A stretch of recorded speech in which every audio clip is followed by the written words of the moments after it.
Well, personally, Donington,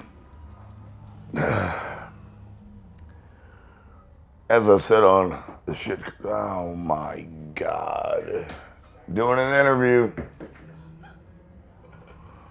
as I said on stage, it is the 20th anniversary of Pantera. Rex and I, at least, playing this fucking thing.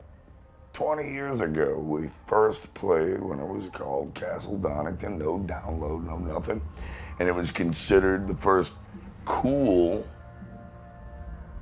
Donington because they were allowing us newer heavy metal bands that were making a dent all over the rest of the world a chance, you know, and people wanted to see instead of your regular rock fair, you know, average rock fair at the time. You know, I can't name names, but what's funny is Aerosmith's playing tonight, and 20 years ago they fucking played with us in 1994. That, my friend, is longevity.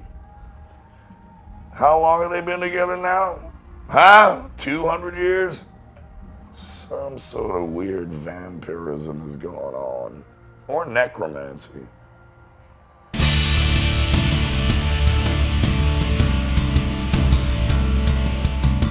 Not at all. I didn't know nothing about nothing because I didn't have nothing. I wasn't interested in funny gadgets or rock magazines. I don't like them. It's boring for me. So I got a bunch of boxing tapes and horror movies. And really, it was the press, the buzz amongst the press. It's like, wow, Pantera's here. This is going to be a different Donington. And then we were all like, what do you mean by that? And then they explained to us the whole heavy metal equation. And you know, we went out and did what we do every night, and the crowd enjoyed it. There were some spectators that were not quite expecting the crowd to beat the living crap out of each other. I remember that, but other than that, it was a blast. It was fun.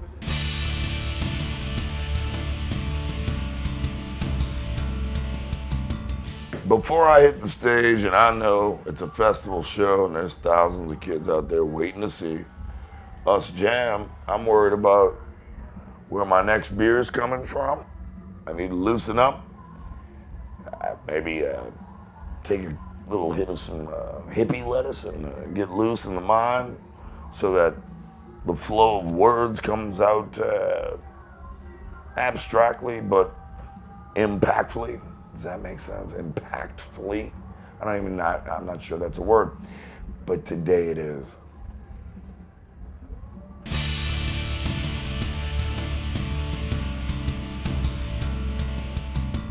To be back on stage with Rex is always a pleasure. Always so much fun because we love each other. We love each other so much, and we've been through so much together because we stuck together during the hardest part of life.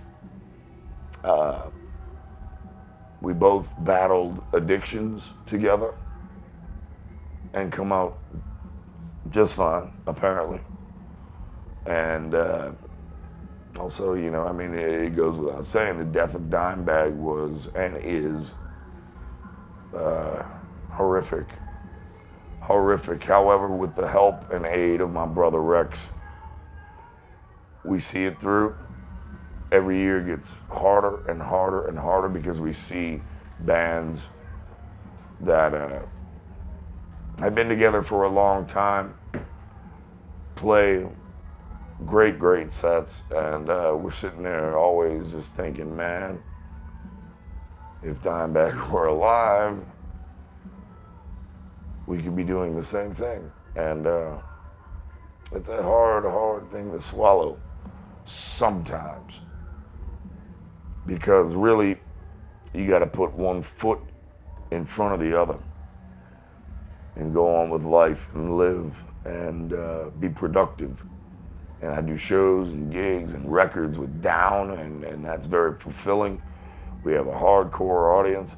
And then I play with the Illegals, and we do exactly what we feel like doing. And every show is different. Every show there's a new wrinkle. Every show there's a new something or other, or old something or other, a revisit to former years that the crowd, either can appreciate living in our era, but we realize also that there are 20-year-old kids out there that completely missed Pantera, Superjoint, all of this type of stuff, and the whole experience. And really,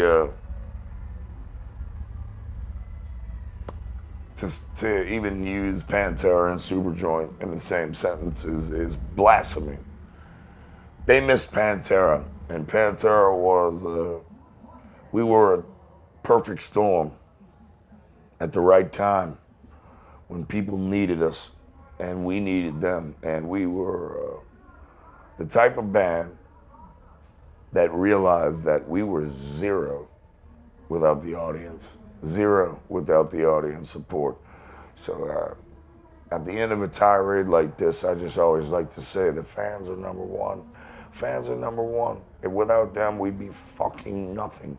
And they remember, and they have taught their young ones. And the legend of Pantera continues to grow and grow and grow. And it's special. It's special and fantastic.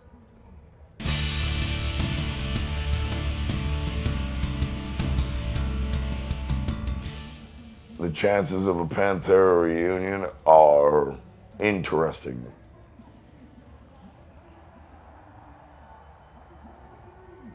There is many things to address, many things to go over on a personal level, many things to touch upon. Can we do those things without cooperation? Absolutely not. So really, when it comes to these type of questions, I will say, when I know something, the rest of you fucking assholes will know something.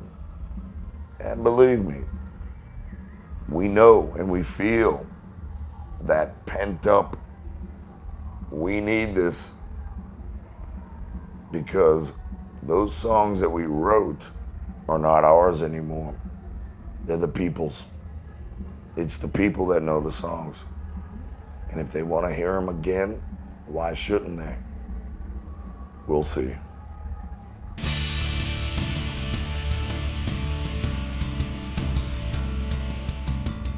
The state of heavy metal in 2014, it depends on the continental appreciation and the genre appreciation, because I will say Australia is a land of extremes, and their death metal scene right now is second to no one. And if you are an explorer of music the way I am, I love the history of music. I love to look for bands today that are much younger than I am, which is pretty easy. I'm old. But really, you search for them and you look for the innovators. People that are doing something fresh and new with genres that are already founded. Innovators that make it better. I think that if you are a searcher, you'll find something that is perhaps awesome. And then you're going to find things that are respectable, but miss the mark. And then you're going to find stuff that completely is regurgitation, boring hogwash, done a million fucking times, boring. And I think it's up to the individual. I really do. I think it's up to the individual to decide, okay, I'm going to listen to the innovative things because it influences me still as a full-grown man. It really does. I take things from every era of music, including today, and I bring it into my heart and my repertoire and catalog of great things that help change my life musically, influence my life musically. And if that's happening, I'm great. That's my favorite shit in the world. Don't fucking think it ain't.